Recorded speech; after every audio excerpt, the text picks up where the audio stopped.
Good evening, everyone, and welcome to the last day of August. Welcome to episode number 2 of the IATC Exchange Zone podcast, the preseason award show. We are so excited about tonight's episode. Can't wait to go through what's going to shape up to be a truly remarkable season. We have so many preseason awards to discuss, make some predictions along the way. We're also going to be joined by Eli Horton, the head coach of the number 1 ranked Chariton Chargers in Class 2A.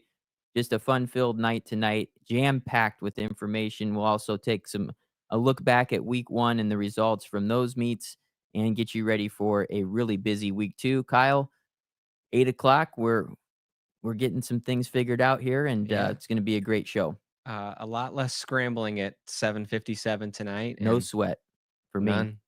And this had to be the best first week of weather we've had in a long time. I think last year was pretty good, but no heat, no storms. This week looks a little dicey, but week 1 got it all in, and what a week it was to start the season. Sure was, and we had some questions that were answered this week, and there's also still a lot of unanswered questions about how this season's going to unfold, and that's the great thing about cross country. It's a great thing about this show, and it's our job to look at all that, dissect it, and cover it. And that's what we're going to do tonight, the best that we possibly can.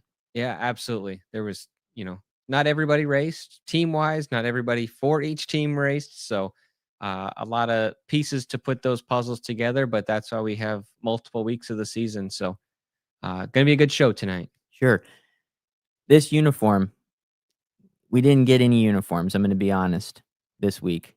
And someone's got to come through and send us a uniform. So we went with the one of the more uglier uniforms, the IATC Senior All-Star Cross Country Meet, to feature this week on the podcast. If you would like to send us a uniform, go ahead and email me, and then I will get in touch with you on how we can get that uniform collected. And there is my email there on the screen. Thanks, Brock. And we'll get that going. Great way to showcase your program. We'll talk about your team for a minute or two, and we really want to fill this behind us. And I think that'll be a fun part to the show. On the screen now is tonight's schedule, and it is going to be a busy night here on the Exchange Zone. First up, we'll recap last week. Coach Horton will join us next. Preseason awards, we'll go through those. And then we will make our team and individual title picks, and we'll preview 4 meets coming up. So a very busy night. That's our schedule. You saw a graphic before this, and it is the official announcement that we will move our podcast to a 7:30 start time. And I know last week's poll, most were in favor of a 7 o'clock start. With our schedules here, 7:30 fit better for us, and we really respect that. I think everyone was in favor of moving it up a little bit, so we want to honor that. 7:30 is going to work, and that'll be our new time, and we will start that next week. Yes, I'm excited. A little earlier. I get to bed a little earlier. That's right. With our podcast, as we continue to grow, we would invite you to subscribe and to like our pages. We are on all of the social media avenues now with X, Instagram, Facebook, YouTube, and TikTok. Give us a like and share our content, and that'll continue to help us grow the show. Don't forget, tomorrow is our next edition of the Monday Move, and it is the second rankings that'll come out. We took a week off last week. I'm excited to see these rankings because these will be interesting. Tough for the rankers this week to see how much they move teams if they had incomplete lineups.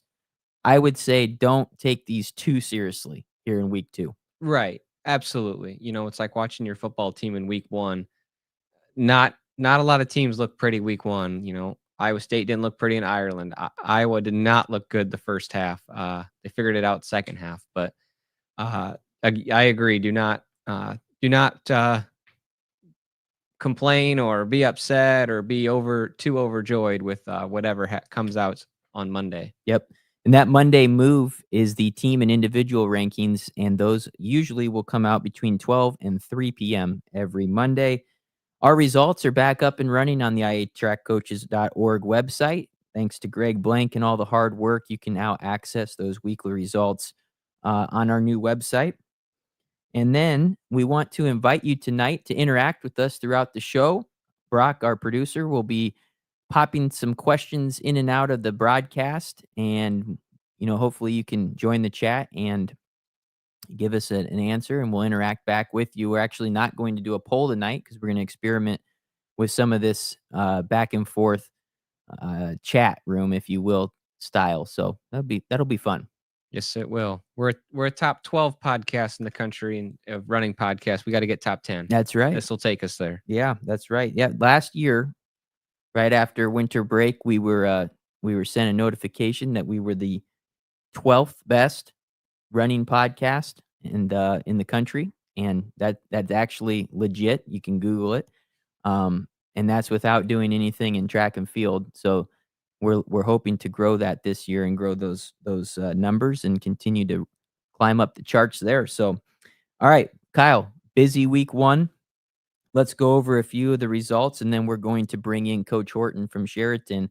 And I know you wanted to start over in Mount Vernon. Yeah, we got tons of quick hits. I had so many that Dewey crossed a few out. So in week 1, I want to start with the Mount Vernon boys. They definitely look like a podium contending team in Class 3A. Just a great performance, 23 points in a field that included ranked teams like Benton, Shellsburg, and Xavier, and then also West Delaware, Mid Prairie. So pretty good field over there. To me, week 1, Pella ran as well. Obviously, it's 2 different meets. To me, Mount Vernon looks like the number 2 team right now. I know Pella does not need any extra motivation, but I think Mount Vernon showed that that's potential that they could be the number 2 team when the rankings come out. Yeah, and then over there in the girls' race at Mount Vernon, it was MVL winning by 2. That's the 3A number 2 taking down number 1 Mid Prairie in Class 2A. Really good matchup, early season matchup, and it's going to be interesting to see in the rankings. Does Des Moines Christian pass Mount Vernon Lisbon this week? We'll talk about Des Moines Christian in a little bit. I guarantee they won't be 12. They will not be 12. Central DeWitt, team with a perfect score this week. And then let's head to Ankeny. How about those Centennial boys?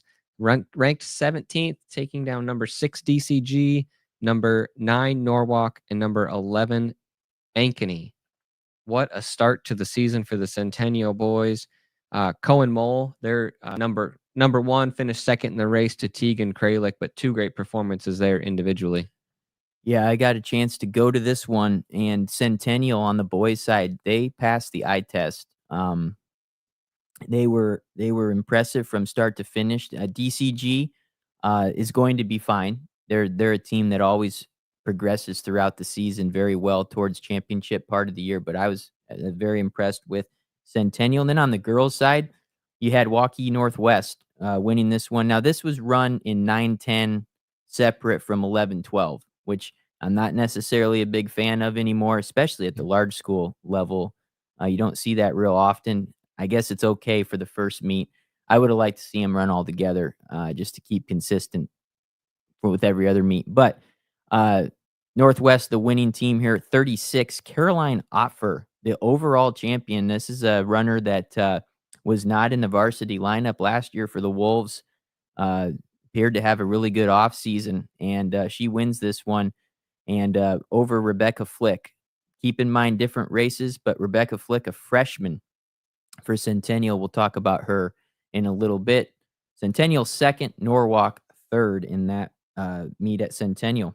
And are you concerned for Waukee at all? Not Northwest.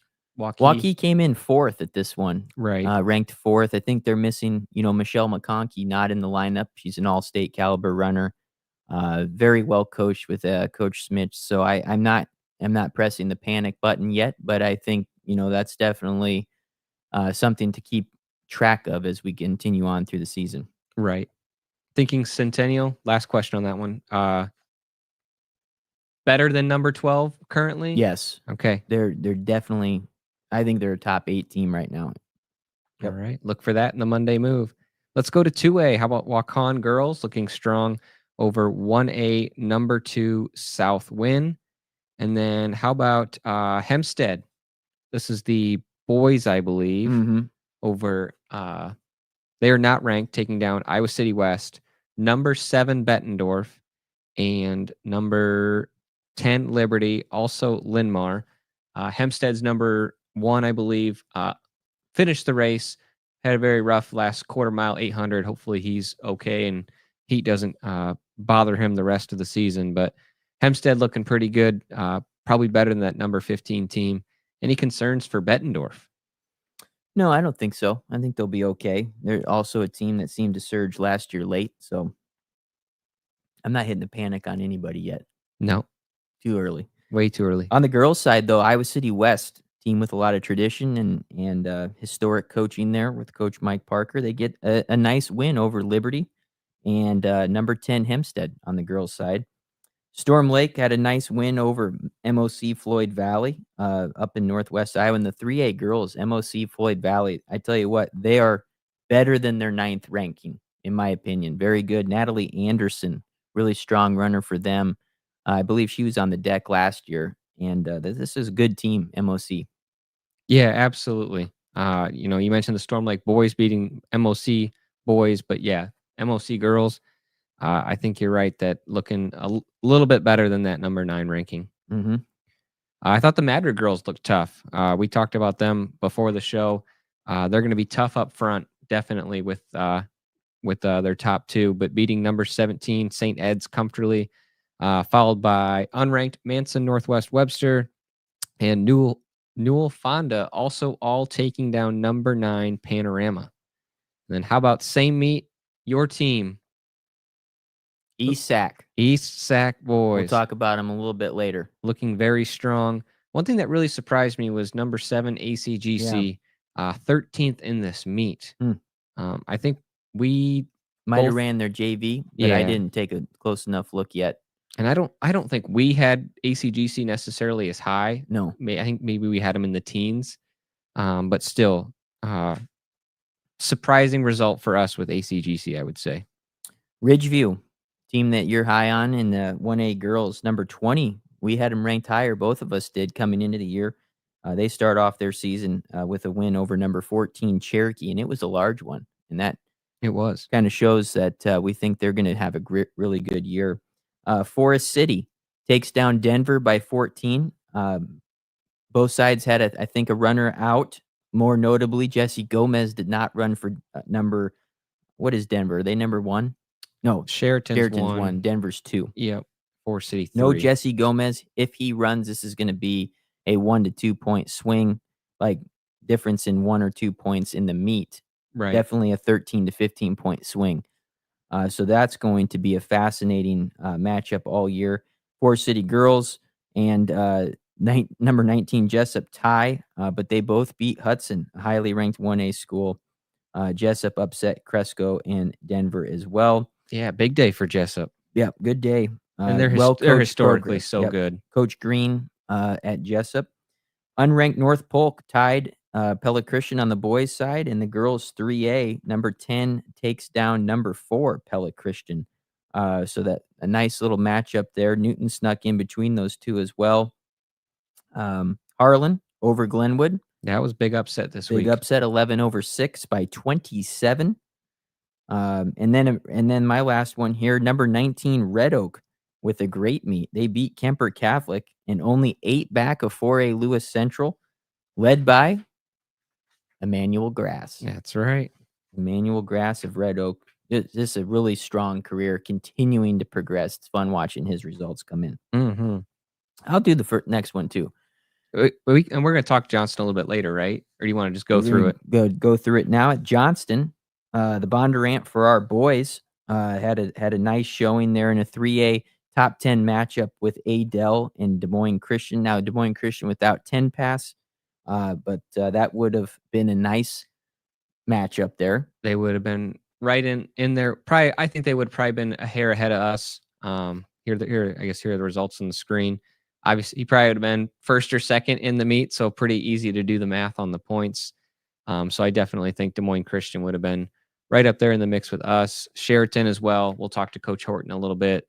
They were actually without one of their runners. Mm-hmm. That's scary because I think he'll also say it was probably around a 50-point swing for them too, which puts them in front of us. And if that's a 2A team, man, they are scary good for Class 2A. So, but it was an awesome meet. Johnston puts on a first class meet. They invited more teams this year, so it was a great field. But just perfect weather for Saturday morning, and big shout out to Johnston for hosting a great meet.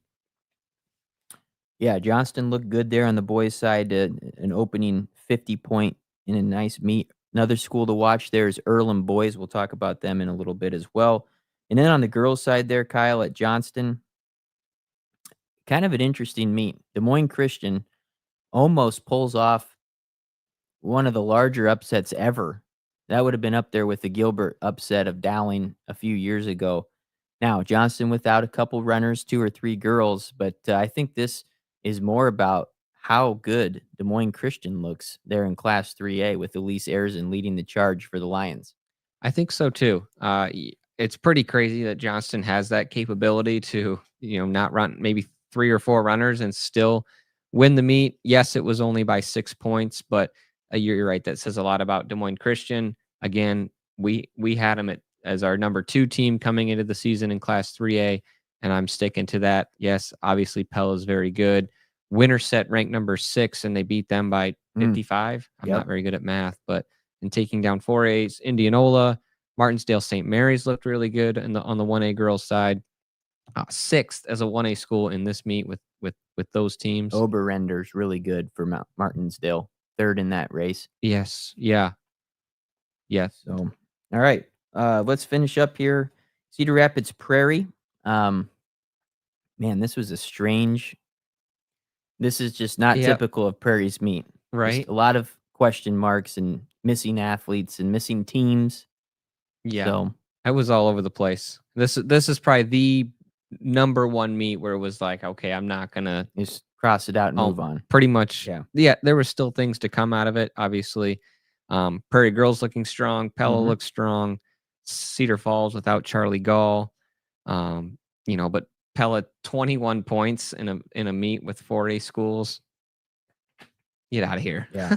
Just unheard of. Farabee looks strong. Brenneman looks strong. Vandervoort was 3rd, right? Yeah, 1, 2, 3. And then it was Mary Grace Lyons of Monticello, freshman. So pretty good showing for her to be 4th place in that quality of a field. Mm-hmm. Yeah, Pella, I mean, what a nice way to start their season up there. Going in there with confidence and taking care of business. I was a little surprised by Cedar Falls, even without Gall. This is a team that and Coach was here too, was, in that podium discussion in 4A. And they were way back. And they started a little slow last year, if I remember right. But so we'll see if they can put it together once they get their full lineup back and see where they're at here in a few weeks. But a good meet there. No, let's see. City High boys did run, and they looked very strong. No Cedar Falls boys. I think they'll open up at Ames on Thursday. At least that's what they've been doing here as of late. Yes, I think I remember Merrick running there last year. Yep. Big thing though from that meet, obviously going back one, Solon girls looked really, really good too. But the senior boys taking down number 5 Prairie. Yeah. They're unranked, and then Pella boys 4th in that meet. So, much to say about Prairie in that. With senior taking them down as number 5. Yeah. I mean, I think that's a really good start for senior. Definitely something we didn't see coming. But Prairie, Kyle Johnson is going to have a big year for the Prairie Hawks. And Coach Schwartz, this is a team that no matter who they have, who they lose, by the end of the season, they're going to be in the mix for a regional championship and a top 5 finish. Seems like every year. So I just think those 2 teams are really quality teams. Throw Kennedy in there, which we'll talk about in our non-qualifier. They're going to be very dangerous. New coach Jacob Green, who we've covered on the podcast, that's crazy, is now coaching. But they're going to be very good too. So Eastern Iowa, in my opinion, on the boys' side, and I'm a CIML guy. Yep. But I think the strength's on the Eastern side. I really do. In 4A, in the 4A boys. Yeah. Right now. Right. Yeah. But we haven't seen Northwest boys yet. Dowling hasn't ran yet. So we've seen Centennial, Ankeny Valley, Urbandale, those schools. Right. No PV. Yeah, PV will open up this week. So, all right. That was a look at week one. Moving on here in our show, we are joined by a special guest, and it's hard to believe we haven't had Coach on yet, but very excited to bring in the head coach of the number one ranked Chariton Chargers, Coach Eli Horton, and welcome him into the exchange zone. We offered him a dinner at next door's Gilroy restaurant. He turned it down to stay at home. I'm kidding. We didn't offer we offered it after the fact, and he said he'd come. We'd like to have him here, but, he's joining us virtually, and coach, welcome to the exchange zone. How are you? Good, guys. Thank you for thanks for having me. It's exciting. Love what you guys do and what you're doing for this sport. So super easy decision to join you guys today. Well, great, and we're excited to talk about your team, and this has been, we said last week on our first episode, a team that we've had so much fun following, over the last few years, especially, 14th 3 years ago, 5th and 5th the last 2 years. It just seems like your foundation that you built 4 years ago, 3 or 4 years ago, is really starting to produce a championship level team. Talk about the journey that your boys have been on here since you've taken over at Sheraton, and kind of how those foundational pieces got put together. Yeah, as much fun as you guys have had, watching it, being a part of that process has been, an absolute joy. Back in 2020, when I took the position, I was blessed with a pretty decent sized freshman class. And, you talked about foundation and how that's grown into where we're at now. I credit a lot of it to, that very first freshman class that I had that I was able to grow with, and completely coach for 4 years. That would be that first fifth place finish team that I had, guys like David Crabb, Connor Dixon, Bradley Hobbs, like those seniors, back in, was it 2 seasons ago when we got fifth? They were the ones that kind of set that foundation and helped create the culture that we have now. And, like I said, from day one, they just believed in the training. They believed in, what I was giving them, and to all their credit, they worked hard, and, we weren't sure how good they could be, and obviously we got fifth 2 years ago.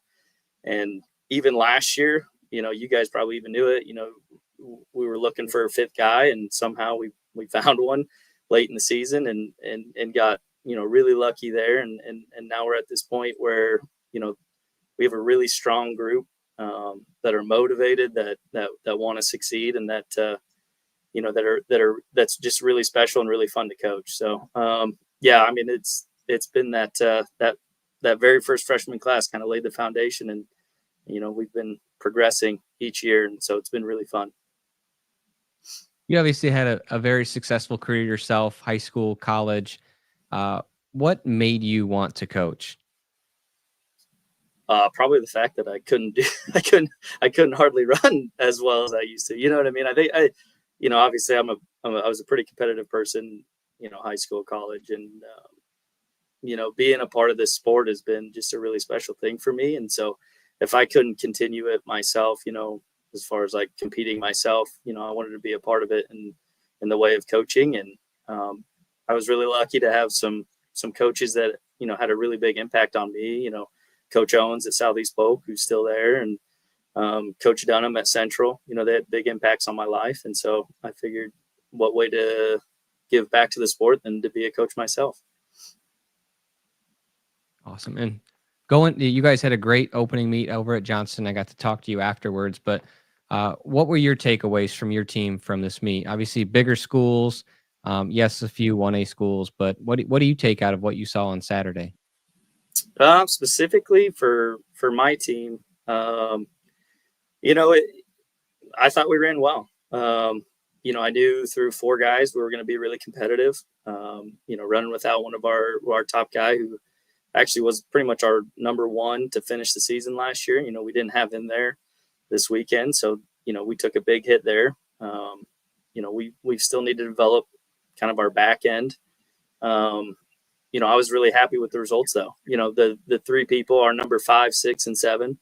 That was their first time running varsity for us. And so, I thought they did a really good job stepping up and doing what they could. And I'm just looking forward to see how they progress through the season as well. But any good team needs some strong backup. So my main goal this year will be to just kind of develop those guys in the back end, and hopefully they can kind of fill in and kind of round our team out a little bit more. Talk about your time at Central with Coach Dunham. What are some things that you learned? Obviously, a tremendous distance coach. He's done a great job with the Dutch. What are some things that you've taken from Coach Dunham and implemented into your program? From a coaching standpoint, he was very good at just relating to his athletes. He's still one of my good friends. We talk all the time, or try to talk as much as we can. I go to him for advice for anything as far as coaching, life, anything like that. So he did a really good job of relating to his athletes, and I feel like that I've been able to kind of take that into my own coaching, and it's kind of helped get where we're at right now. And obviously his training principles and all that kind of stuff were really good. And there might be a few workouts or the way I structure some things that are similar to what he does. But yeah, I think the biggest thing from him that I've taken away is just how he relates to his kids and his athletes. I have one more question, and then you have one more, and then we'll finish Sure. up. But Mine, yeah, go ahead. Mine kind of goes off of the subject you were going. So if you're in that, you can go again. But you want No, me to go go? ahead. So we got a lot of talented kids in this state right now, looking to run at the collegiate level, and especially with the landscapes changed from when you and I were back in high school and college. Tell us a little bit about your recruiting process. You were definitely I would say Division I caliber runner. You found your home at Central. Obviously, you loved it. I loved my visit there too. It was Coach Dunham's the man. I respect the heck out of him. But maybe tell us a little about your experience and maybe what some advice you would offer for kids in a similar spot today. Yeah, when I look back at it, obviously, I wouldn't change my decision at all. Like I'm happy with my decision, but looking back, I think I could have done more to help myself. And it really is just exposure more than anything, reaching out to coaches.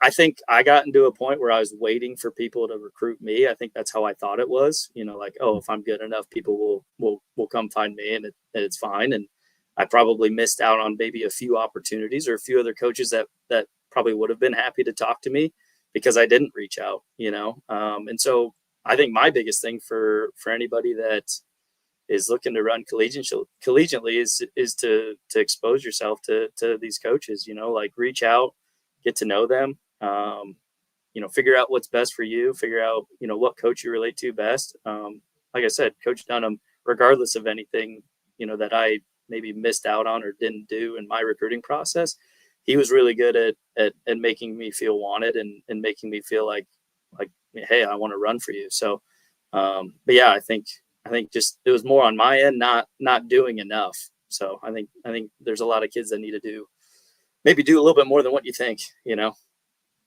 So I think Brian George was there around that time too, right? He was an awesome coach. Yeah, he's awesome. He's a good dude too. Love that guy. Well, to finish up here, the Chariton Chargers have won one state championship, and it was in 1959.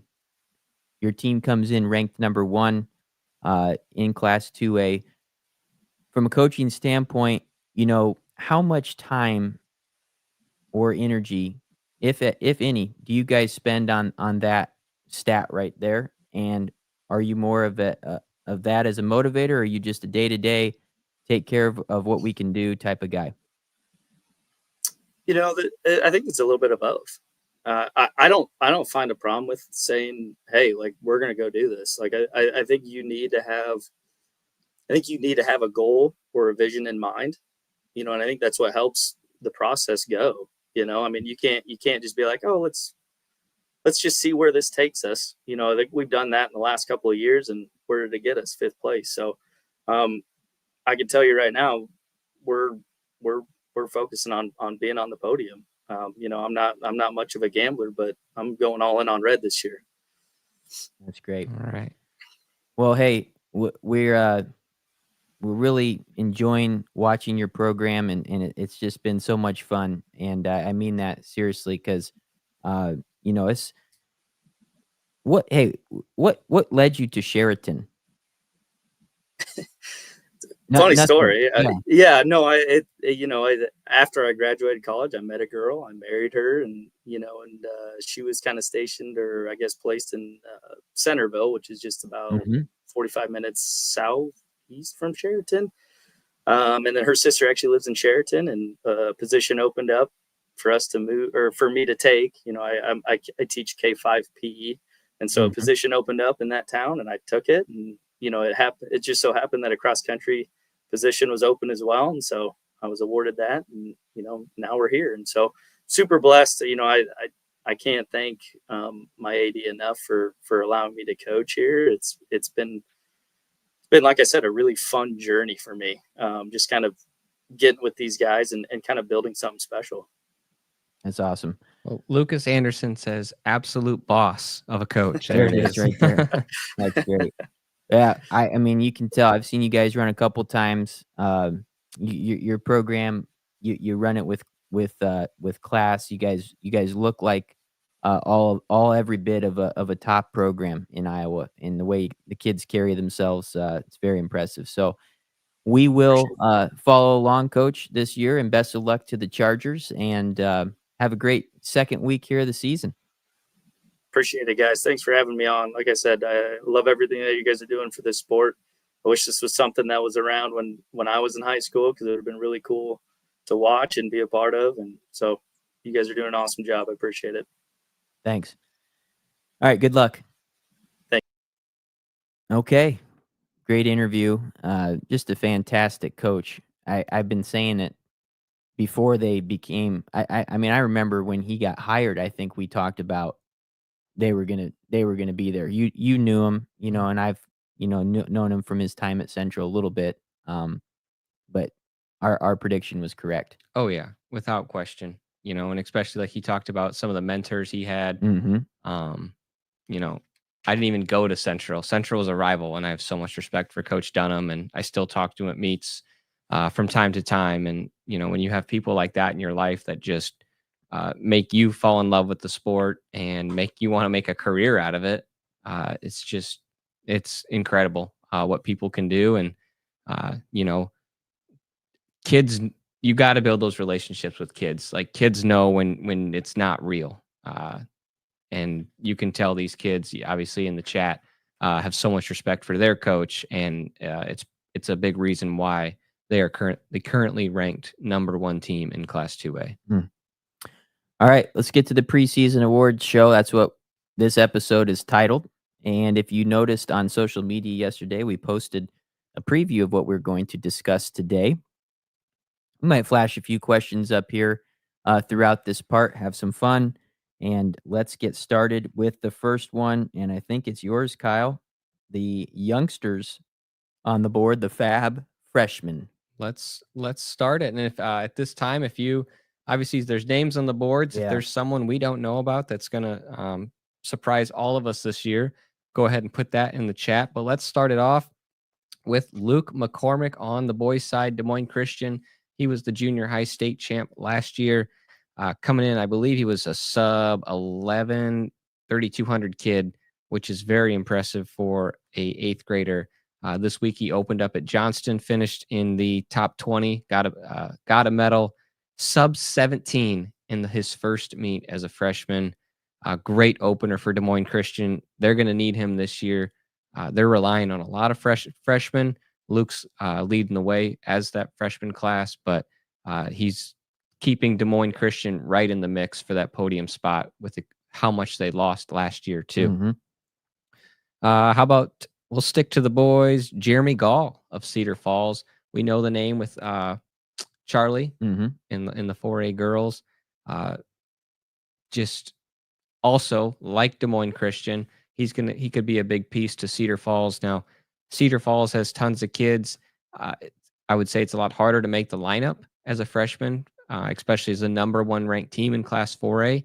So who knows if he's, they have so many guys that can run under 1630 or it's under 17 flat in the 1630s. Be curious to see if he, can crack that lineup for Cedar Falls. We'll find out Saturday at Linmar is where Cedar Falls is racing. On the girls' side, we got Sarah Fode of Pleasant Valley. I got to watch her run the Belmont Mile this year. She is the real deal. 4A girls take notice. Mary Grace Lyons, we talked about her out of Monticello and the great race she had this week with the squad from Pella. Rebecca Flick of Ankeny Centennial, just a freshman. Ellie Blevins was their number 2 at their home meet, but Rebecca led the way for them. Big reason why Ankeny Centennial is, we now believe, is better than that number 12 ranking. And then we got some honorable mentions. Avery Fedler of Mount Pleasant, the 3A middle school state champ. She also runs a 2:11.800 as an 8th grader. Legit. Pretty crazy. So excited to see her open up this week. Ava Witt, St. Ansgar, Lainey Sundet of Waukee Northwest. Max Volstead is the Solon. Yep. Our thing went on. It might just be your computer. We might have had a computer. It's still going on here at least. Okay. I'll wiggle it. Yeah, Max Volstead, I believe, is the sub 2 minute half miler. And I don't know if he's running cross country. We don't know, but I put him down. I don't think he was on the results, but anyway, let's see any other ones that I was missing. Lily Meyer of Trainer. There you go. She won her first race and got a very good victory over Ashlyn Rao of Harlan. All right, I'm gonna have to undo this. I can get it. Well, I think you got to do my password. Oh, so 10 seconds for a sponsor break. I'll check the chat here to see if we have any Fab Fresh we missed on.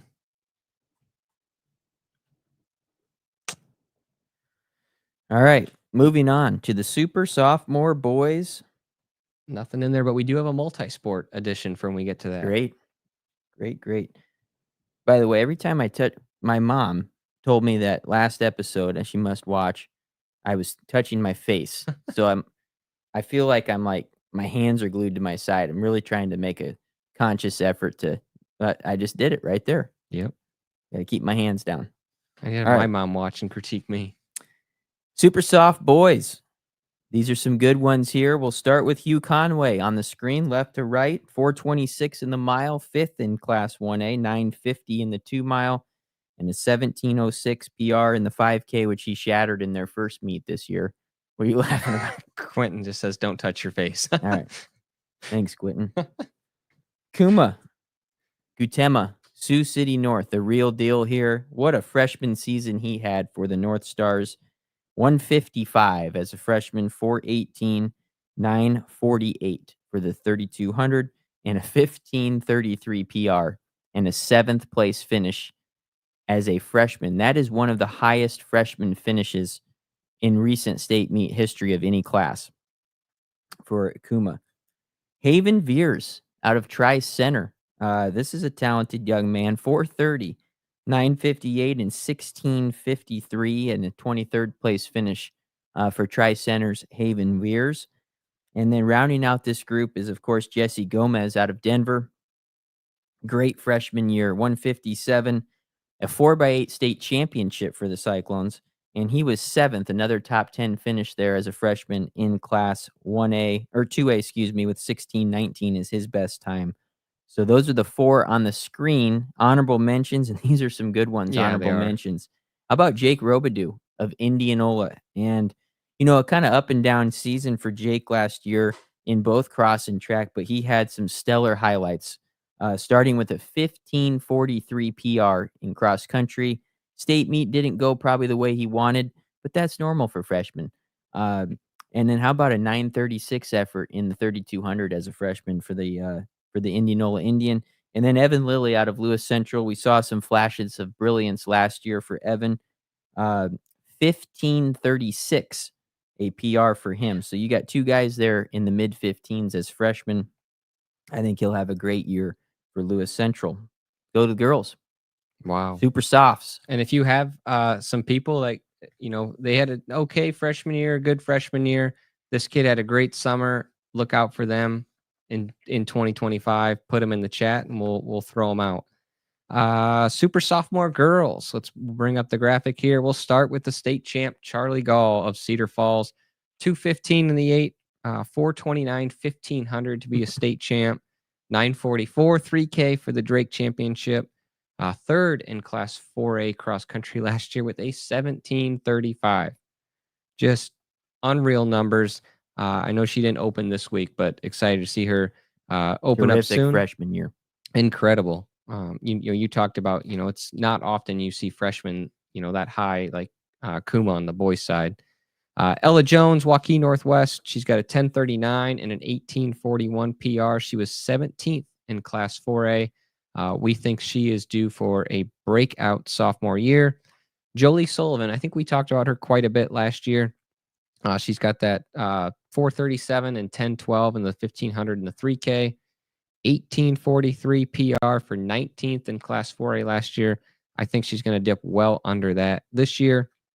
And then our final one up on the screen, Lizzie Vandervoort of Pella. She was third at this opening meet for Pella, which is no slight by any means when you see who finished first and second.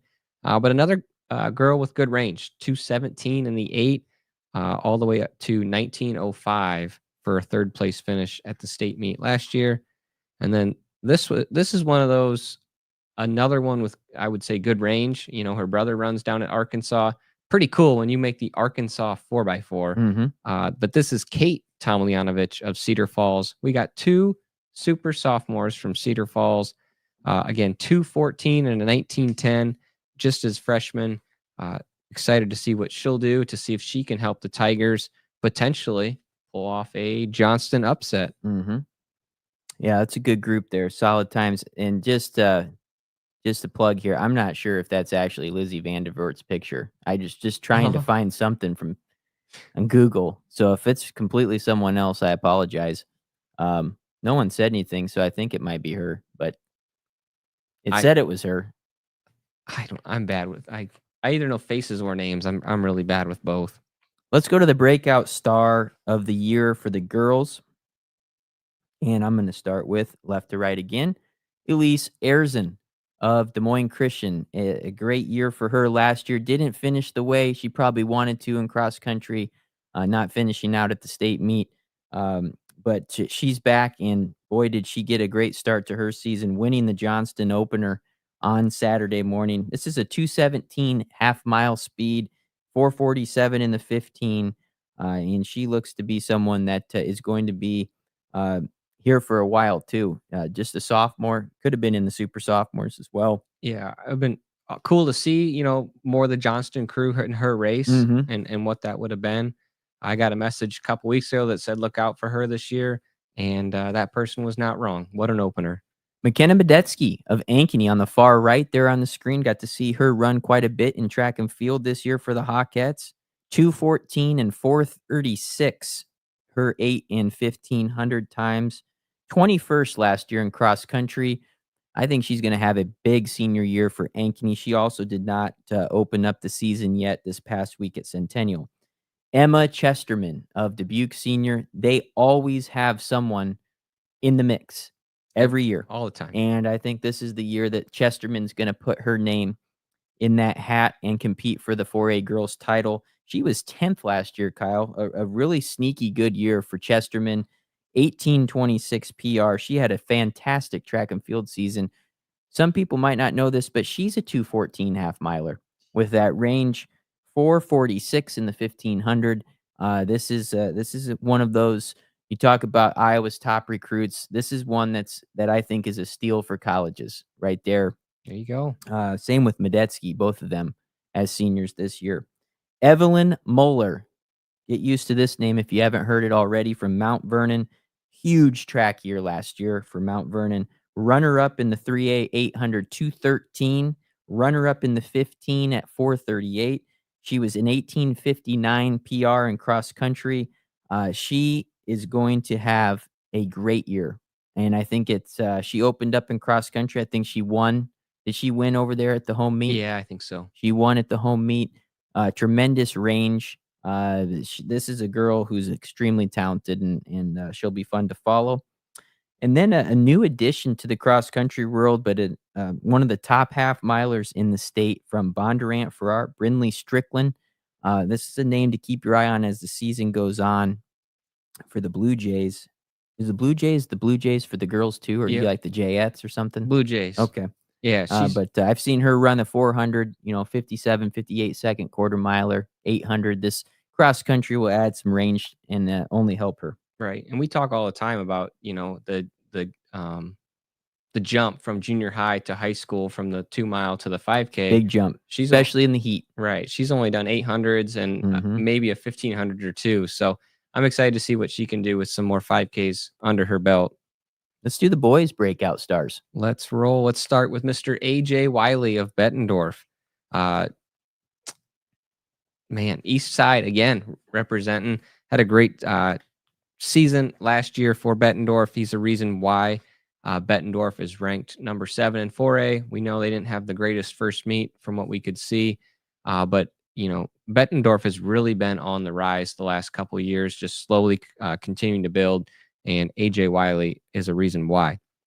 This guy was just mentioned in the chat, and we definitely have to bring him up. We got Cy Stewart of Chariton. We just had his coach on. 16:11 for a sophomore boy at the Johnston meet on Saturday, finishing in 6th place. He was 14th in the 3200, 36th in state cross country last year with a 17:11. So already a minute faster from where he was last October. Yes, different courses, but you can see the progress that has been made. David Nichols of Earlham, 952 for 10th place in the 3200 last year. He was runner-up at the Johnston meet. So Jack Crossland got the win. Pretty impressive here for David Nichols. I don't think he got mentioned last week when we talked about who's No, the new king of he 1A. didn't. I think he made a name for himself now. He's looking, I don't know, maybe leader in the clubhouse, but he's definitely thrown his name in the hat for an individual 1A championship. Preston Johnson, Marshalltown, great opener on his home course. Got 10th place with a 9:15 in the 3200 last year, and then a low 15s on that Marshalltown course, solo-ish too, I would say. Mhm. I think last year was it Zuber and Merrick that Yeah, both just he had some big wins last year. just dipped under 15 at that course. Yep. So when you're running 15:25 pretty solo, pretty impressive. Some more guys up on the screen and some mentions here. Slater Buckheister. I think he's a sneaky pick. Obviously Merrick's probably the favorite in Class 4A. I think Buckheister is a sneaky pick for a 4A individual championship. These are all 4A guys here. Along with Keegan Decker of Liberty. Yeah, I didn't even know where to put Keegan. I mean, he could be in so many of these categories. He's not really a breakout star. He got 3rd last year, right? He's already broke out. 2nd or 3rd. He was very high last year. Trying to think. Top 5. I think. I can pull it up here in a minute. But he ran 14:47 on Iowa's course in his opener over AJ Wiley, and he ran 15 flat.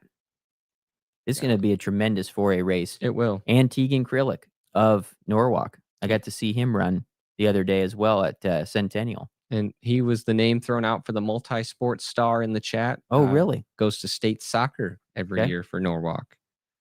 Great. Go ahead. Sorry. You got the last couple, yeah? Yep, 2 more. One, Isaac Rankin of Knoxville. He had a great opener. He's been very consistent in Very Class good. 3A. And then this guy, I saw him at the Clive Running Festival this summer. Ran 15:57 on the roads. William Tice of Dowling. I'm sure not a name that has been mentioned. If Dowling wants to compete for podium, compete for potentially a state title, they're going to rely on him big time. And based on what I've seen this summer, he's going to help them out a ton. Let's go to the multi-sport. Before we do that, let's do a little live quick poll. Are your numbers up in cross country, up or down this year? How are the roster numbers on your team compared to last year? We added tennis in the fall. Mhm. We've got volleyball. We got football, obviously, golf in some classes. Just curious with the move with tennis, if that has impacted the numbers this year, boys and girls combined on your team. All right. Moving on to the multi-sport athlete. And this was a new topic. We've never done this one, Mm-mm. but this is one I'm so passionate about because uh, this is what makes athletic programs great. Uh, Sharing athletes. And you're going to see that with these four here. Let's start on the left with Jaden Peters of Collins Maxwell, 21st in cross country last year. She was an all state softball player this summer. She's on the basketball team for Collins Maxwell. And oh, by the way, a 2-time place winner in track and field this last spring. So a 4-sport standout for Collins Maxwell. Sydney Burrier, I've seen her compete for a long time, coming up in middle school. Obviously, same school in the town here. A tremendous cross country runner for them, very consistent runner for Waukee. She was a state place winner in track and field over the last couple years, and a 3-year starter for Waukee's semifinal soccer team this year. So a 3-sport athlete at the 4A level, dual sporting in the spring, and doing it at an all-state level is very impressive. Preston Stensland of Gilbert. This is, these are all extremely talented. This one for a larger school like Gilbert, state champion scorer in cross country, all conference basketball player, 3-year starter in soccer for Gilbert and a couple state champions, and an all-state track runner in a 4x8 for the Gilbert Tigers. Jeez. 4-sport athlete, dual sporting in the spring for Preston Stensland of Gilbert, now a senior for the Tigers. And then Nakia Olivere of Waterloo West. This is really impressive too. 4th in cross country last year at the 4A state meet. She led Class 5A in scoring for basketball. She'll move on to be a Division I basketball player after high school. And then she's been a place winner at the state track and field meet for the Wahawks of Waterloo West. You did your homework here. This is my favorite one. Deep dive. Yeah, multi-sport athletes. You want to build a great program, build your program around people like this. I would agree. Especially, I'm seeing in the chat there is some schools are down, some are up. Yep. Just depends on boys, girls. A lot of what I've heard is girls' numbers are down. Volleyball's on the rise, things like that. But you're exactly right that these are people that you want to build your program around because they're gonna show up every day and give their best effort at all the sports they're doing, and not necessarily just focusing on one. So good finds here. Mm-hmm. All right, you're up. All right, best non-qualifying team from a year ago, and we got to start it off with your team from East Sac. They opened the season with a victory as well, only scoring 48 points, taking down number 12 St. Ed's. East Sac not ranked to start the year, so looking forward to them being part of that Monday move. They're going to be on the move on Monday. On the move. Down in 1A. Won't they already be moved? Yeah. But they weren't on the Monday move at the preseason. How high do you think they'll get? I think 10. It's respectable. 10 to 12. I think that's good. Mm-hmm. I think that's good. Puts them right in a qualifying spot. I think kind of the same, small school classes in the boys. Nottoway Valley and North Butler boys are in this conversation. We've talked about the Clear Lake boys, what they're capable of by the end of the season. How about the Ridgeview girls returning everyone from a team that was only 7 points from qualifying last year? At their qualifier, they were only 8 points behind the team that got 6th place at the state meet. The Ridgeview Raptors. Look at that logo. That's a sweet logo. Yeah. Shout out Ridgeview. I'm big Raptors. Let's see. Cascade girls also in that conversation, returning everyone. They were only 4 points away at their qualifier. Are you adding people to the list? I don't think so. Where are you coming up with these schools? My sheet. It's the same one you got, right? Oh you printed it from your house. You have like 10 schools down.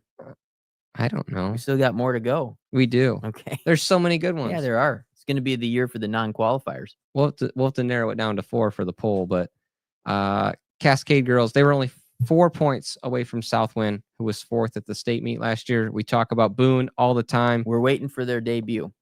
We are. And maybe DCG on Tuesday.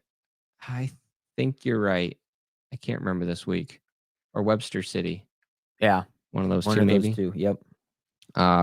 We've gone on and on and on about Boone. We'll see if we're smart. I know. The anticipation's killing me. We got Norwalk girls, Cedar Rapids Kennedy boys, Centennial boys. Centennial boys obviously had great first meet. Cedar Rapids Kennedy's got that lethal 1, 2, 3. I tell you what, that Kennedy team in a year where 4A's kind of in the 4A boys, we don't know right now. If you have a 1, 2, 3 punch like we saw on Saturday, granted it was at a small class meet, Jacob Green is going to find 2 guys to finish out that lineup at a school like Kennedy. Those 3 are dangerous. With Adam Gray, I mean, he's been around forever, and Buck Heister? Yep. And McMahon is the newer one, right? Right. This is a team. Not only they're going to make it to state, they could do some damage up there. That's big. Calling it. You remember what their preseason, their ranking is? Don't even know. I'll look quick. Norwalk girls, I got a chance to see them this week. 14. Norwalk girls, they're legit too. They've got a freshman with Schmitz. That's Abby Schmitz's daughter, the coach at Waukee. They actually live in Norwalk. She's a freshman. She was their top runner, but they've got some other good runners there at Norwalk. I think they'll be a qualifying team. And then we've already talked about Centennial boys. All right. Surprise team. We're getting to the finish line here. We are. Surprise team of the year. Albia with McKenna Montgomery and now sister Maddie Montgomery. They had another top 8 finisher there with Paige Popson, top 30 at the state meet last year. Watch out for the Blue Demons. The Bondurant Farrar boys. I'm buying some stock in this team, the Bondurant team, and I think this is a group. Oh no, We lost it again. I think this is a group that in 3A, obviously you've got Gilbert, you've got Mount Vernon, maybe taking a step ahead of everybody as of now. But after that, I think 2, 3 to 10 to 12 is open. And I think this Bondurant team is going to be in the mix for a top 5 finish and an outside podium shot this year in 2025. The Monticello girls with Mary Grace Lyons, 4th at Prairie. She's currently, this is a Monticello team that's not ranked right now in Class 2A. I see them as a top 5 team. Am I crazy? I think I had them like 8 maybe, but yeah. Am I right that they're not ranked? No, I don't think they were. Okay. So we've got that looking at. Now, how about this one, Kyle? Indianola boys. Sneaky good team coming back. This might be the only team that made it to state. I think it is. All 7, well, the Ridgeview Raptors, all 7 boys are back for Indianola. Now, they didn't finish the year like they started. Right. But this is a very young squad last year. And if you remember early in the year, didn't they upset some really good teams like at Marshalltown? Yeah, they came out of there in the top 4 in Class 4A. Them and Cedar Rapids Kennedy are the 2 biggest surprises for me in the boys 4A field. I don't think you're wrong. I'm going to have to hit my screen again. That's all right. Definitely Kennedy, probably underranked at 14. Indianola boys. They are number 8. Okay. And I guess what we saw this week, Dallas Center Grimes, Prairie, Bettendorf, I'd probably still deserve to be ranked right around there. We'll see where they start. But I think that's it. Fort Madison, they return everyone 1 point from a qualifier last year. All right. I am pumped for this next section. We're going to the teams. And look at this. Got top recruit. Girls first. Top recruit first. Saving that for the end. Oh, okay. Top recruit at the end, Brock. Girls teams. This took way longer than people think it did to make this. So we've got a confidence graph here. I'm going to call it a confidence graph. It's There's no official name for it like on the internet. This is Ben Dewey confidence level graph. And this is I'm on the top of the two. Kyle is the bottom here on these graphs. And this is our confidence level in each team's state championship per class. We'll start with class 1A. Once again, I'm the top line. Kyle, I'm 80% confident Madrid is taking the 1A crown. You're about 50%. Let's see a little bit more. Yeah, just so much. I feel like there's just so much more variability in 1A with smaller teams. It's a lot harder to find a Yep. 5 if someone gets hurt or, uh, you know, whatever. So I don't like to go as confident in the smaller classes, but I still think Madrid is my pick and the favorite. Thanks, guys. Epic graph. Appreciate it. All right, we've got the 2A, same state title, both above 50% confidence with Mid Prairie. They opened up, looked very strong. Coach Hostetler, a Hall of Fame coach, multiple state title. I mean, Right. probably over a half dozen now. This is a team that it's going to take a massive letdown or a huge upset to beat them. Correct. Not a lock, though, Correct. but we have 2 locks coming up. We do. Our first 2 locks of the year, Bella. Yeah, you have to. We don't. I don't know. I know we don't like to, but there's nothing more that you can say. From what they did last year, what they return. And I feel bad at some of these kids and some of these teams might not get talked about because they're so good in their class, and Pella kind of falls into that category. Gilbert boys will fall into that category when we get there, but so much respect for that program, that team, and what they're going to accomplish this year again. Yeah, and it's important for us to understand with them and Gilbert boys, and I truly mean this. Sometimes we overlook talking about them just because it seems monotonous all the time, and we'll make sure that they deserve and get the coverage, or they get the coverage they deserve on this show, because they're on a historic run right now, looking for their 4th state title this year. The Dutch and the 4A girls. I am at a 25% to 30 for Johnston. It was at 60 heading into this week, and then they were absent with several runners. Hoping they get back, obviously. You don't want to see kids miss. But I'm at 25-30. You're still pretty confident at about what, 80? Yeah. Yep. If this was like last year with like PV, different, and what we've saw week 1, little different story. But I just don't see as strong of a number 2 Mhm. team.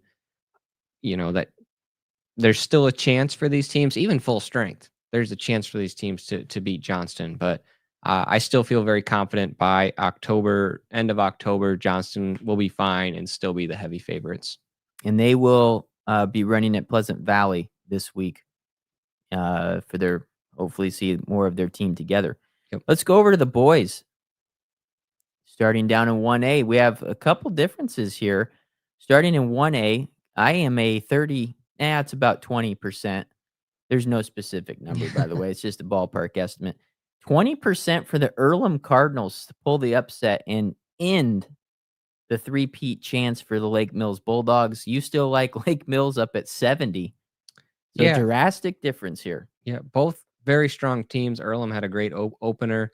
I think Lake Mills' top 3 is just very, very lethal. It's going to be hard to beat that. I'm still staying confident in my Lake Mills pick. Silas Gann agrees with Lake Mills three-peating. He would know. He's up in that neck of the woods there.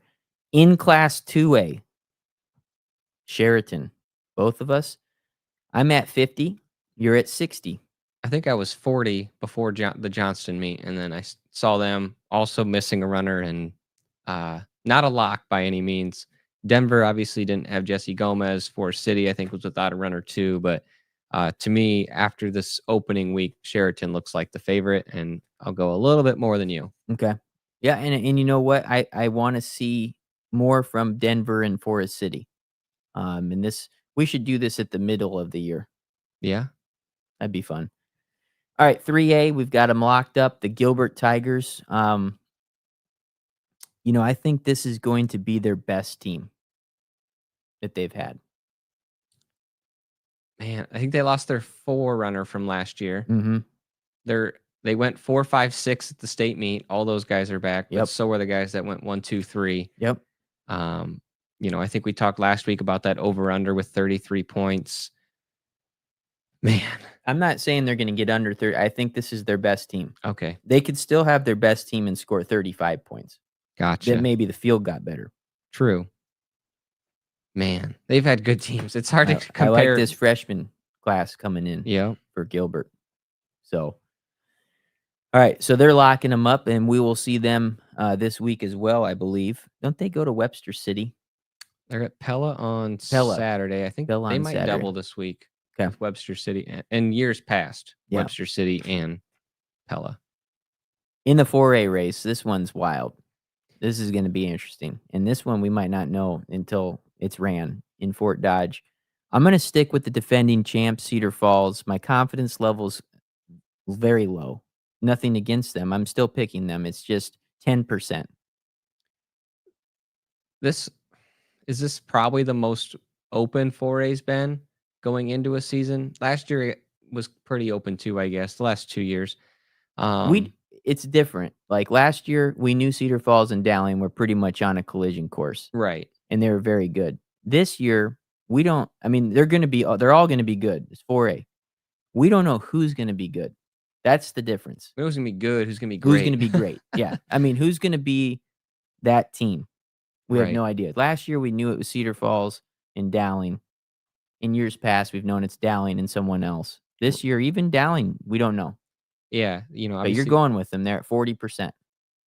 I guess so. Okay. That's what the graphic says. No, I don't know if I'm putting in too much stock into one kid I saw run in a summer road race or not. But, again, like Johnston, not that Dowling's the favorite until they're not, but it seems like every year they're one of the teams that's in the conversation. Like they have a shot. There's never been a year in 12 years that Dowling hasn't had a realistic shot, probably more, a realistic shot to win a state title. This is not so wide open of a class. There's a lot of teams like you talked about with Kennedy and some other those teams that could sneak up in there. But I'm picking Dowling as my state champion. I think I have 40% confidence, which is probably a little high, but we'll go with it. Okay. Individual picks real quickly. On the girls' side, not in the girls' side. I've got an itchy face. I itch. 1A girls, Lily Denton. Same. Okay. Yep. Lock. We'll just go girl boy here. 1A boys. I've got Hayden Thompson of Lake Mills. Man, can I switch from my sheet? Yeah, sure. All right. I'm going Mr. Earlham. Where'd I put it on my sheet? I tried paper tonight. Yeah, I'm you all out did. of sorts. Mr. Earlham. I'm blanking on David his name right Nichols. now. There you go. David Nichols. All right. 2A girls. I switched this one today too. Yeah. I'm gonna go Elise Ayrton. I think She's in 3A. Oh my god! Then why did I switch it? I'm still going back to my original pick. I'm all out of sorts.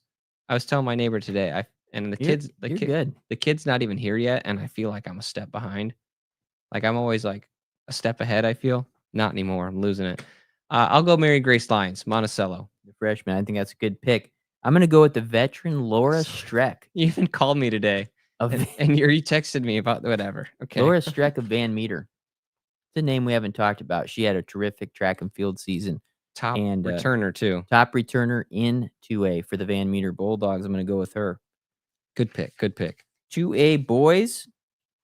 I think Emerson Vokes. Yeah. Yep. I think Torres has a shot. There's probably some other guys with a decent chance, but Vokes heavy favorite. Yep. 3A girls. Pella. Pella. Yeah. No pick individual. Farabee right now.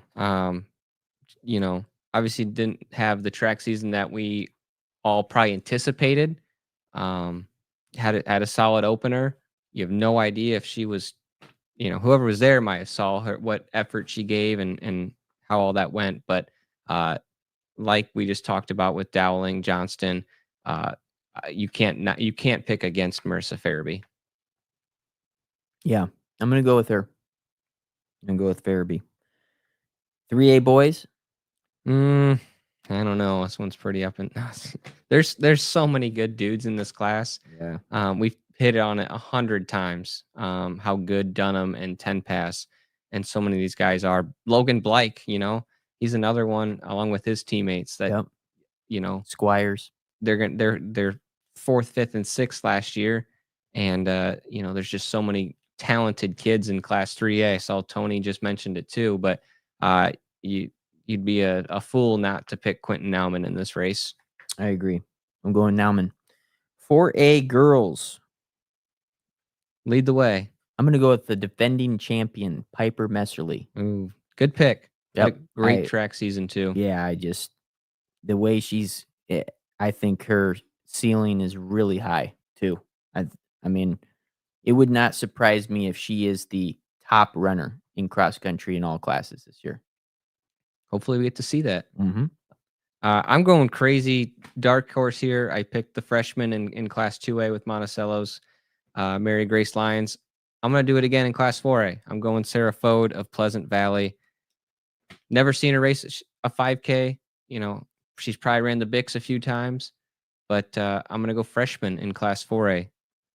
And on the boys' side, I'm going to go with Jaden Merrick of Cedar Falls. I think his time's due. This is a young man who has worked so hard over his career. Hasn't had the big win yet, but I think he's due. I really do. I think this is his year. I think he's going to be healthy, and I expect him to have a great senior year. Yeah, for the Tigers. On paper, he's the favorite coming in.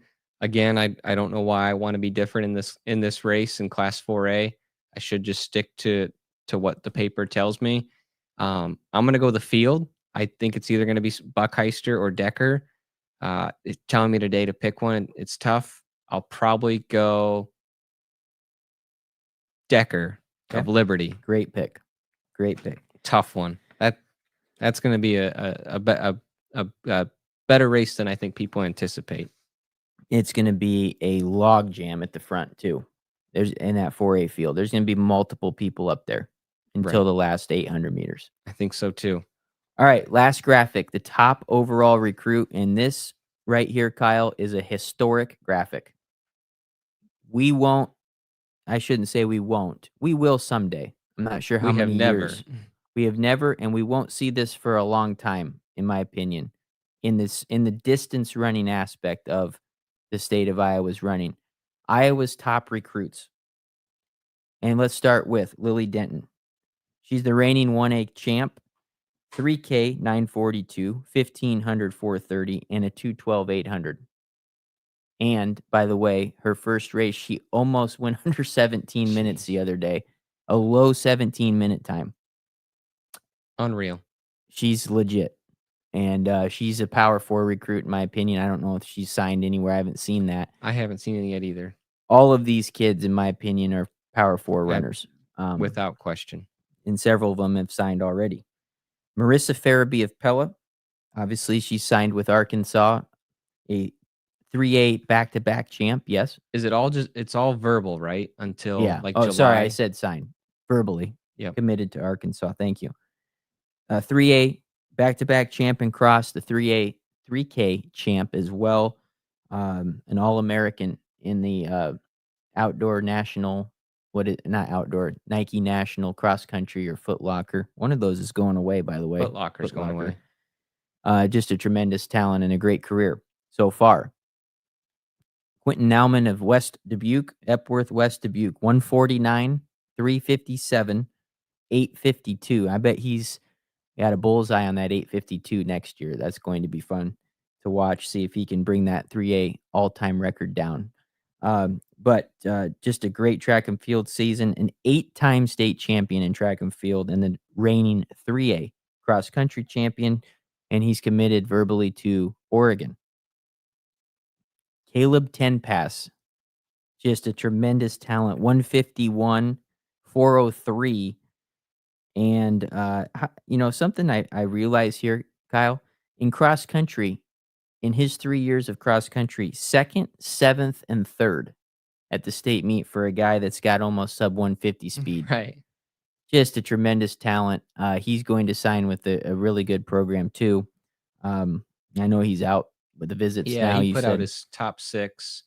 Michigan, Michigan, stellar programs. Washington, Oregon, K-State. North Carolina, K-State, and I know I'm missing one. Next up, Jaden Merrick, another super talented kid, 414, 902, runner up the last 2 years in the 4A cross country meet, and you just picked against him. I did. 1440 5K PR for Jaden Merrick. And then Kanan Dunham of Pella, 152, 410, and 856. He's a 4-time runner-up in track and field, a state champion on some relays for the Dutch. Runner-up last year in cross country. People forget about that. 6th in 2023. So 2 top 6 finishes for Kanan. Other names, we've already mentioned all of them. Emerson Vokes, Alex Woodley, Slater Buckheister, Carson Squires, and we could find 10 more, I'm sure. But Keegan Decker, how about that? Just, We could go on and on. like these are all, you got 6 on the screen, and all these kids that you're mentioning, it's like, man, they're really, really good. And there's still these outstanding 6 up on the screen that it's just mind blowing what the state is doing right now. This was as hype since they were freshmen, and they have definitely lived up to it. Cooper Steeples. He's Hey, back. all right, Cooper. Welcome back, Cooper. He's never. We need to get him in here sometime. All right. That can be arranged. He came out to Johnson on Saturday. Good for him. He's out of high school? Yep, he graduated. Okay. Yep. Came cheered on the team. Good for him. Cooper's the man. Attaboy, Cooper. All right, let's wrap this up. We went a little over our normal hour goal, but this well worth it when you're recognizing kids like this. This week, we got 4 big meets. We got Ames, the Kirk Schmaltz Invite, probably the highlight of the week on Thursday. I'll be at that one. Bob Brown Classic in Williamsburg, a huge meet in eastern Iowa. Another team we didn't mention today, Clear Creek Amana, They had a good with a opener. nice opening meet for the Clippers. And then Pella on Saturday will be a nice meet. And we can't forget about the first annual Bondurant Winterset Duel taking place on what day?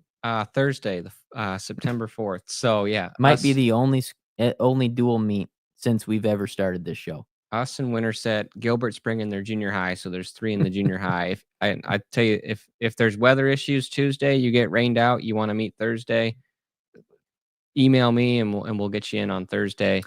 Hopefully there's no weather issues this week. Watch, Tuesday will be fine and Thursday will get rained out. But important meet because Bondurant's hosting the We are RRC hosting. Raccoon River Conference Championship coming up in October. So exciting. good dry run for you guys. That's right. That's big reason for it. But a lot of good meets out there. Webster City's got a good meet. DCG's on Tuesday. We'll see some good teams over there. Some 3A schools at Burnett Complex. So should be a great week. Next week, we'll be back at what time? 7:30. 7:30. Thank you, Brock. New start time, 7:30. We'll keep posting some of those short videos on TikTok as well. Instagram, I need to put those on Instagram. Those short videos from these episodes, I think, are going to really help us continue to spread the word. And it's going to be just a great season. And these preseason awards, we might post these to vote this week as well. And other than that, I think this has been a terrific episode. Yeah, thank you, Coach Horton, Chariton. We appreciate your time. Share those posts on your stories or feeds or whatever app you're on, and help us increase the exposure here, because there might be people across the state that don't even know we exist. I think I was talking to some of our parents, and I'm on the podcast, and they didn't even know it existed. So keep spreading the word, and let's keep growing this thing. Sounds good. Well, everyone, have a great week. No school tomorrow, so enjoy your night, get some sleep, and have a great week 2. Don't forget about the Monday move tomorrow as we see who's moving up and down in the IATC rankings. Best of luck. We'll see you next Sunday night at 7:30 p.m. on the Exchange Zone.